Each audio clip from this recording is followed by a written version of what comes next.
நம்ம இப்போ 2025ல இல்லன்னு சொன்னா நம்புவீங்களா? ஃபேண்டம் டைம் ஹைப்போதசிஸ் தியரி அதை தான் சொல்லுது. இந்த தியரியை ப்ரப்போஸ் பண்ற சயின்டிஸ்ட் என்ன சொல்றாருன்னா 611ல இருந்து 1914 AD வரைக்கும் ஆக்சுவலா அப்படி ஒரு டைம் பீரியட் நடக்கவே இல்லைன்னு சொல்றாரு. அதாவது அது வரைக்கும் இருந்த கேலண்டர் டேம்பர் ஆனதுனாலையும் அவங்க கேலண்டரை அக்யூரேட்டா ஃபாலோ பண்ணாததுனாலையும் அந்த எரர் ரெக்டிஃபை பண்றதுக்காக 300 இயர்ஸ் ஃபாஸ்ட் ஃபார்வர்ட் பண்ணி டைரக்டா 1000 ADக்கு வந்துட்டாங்க அப்படின்னு சொல்றாரு.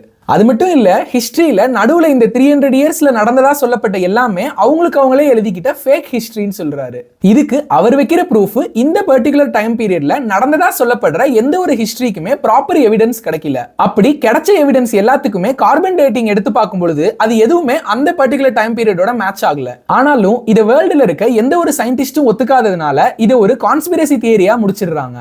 ஆனா ஒருவேளை அவர் சொன்னது உண்மையா இருந்தா இப்போ நம்ம இருக்கிறது 2025 கிடையாது, 1725. இதை பத்தி நீங்க என்ன நினைக்கிறீங்கிறத கமெண்ட்ஸ்ல சொல்லிட்டு இது மாதிரி வீடியோஸ் உங்க ஃபீல்ட்ல டெய்லி வரணும்னா மறக்காம நம்மள ஃபாலோ பண்ணிருங்க.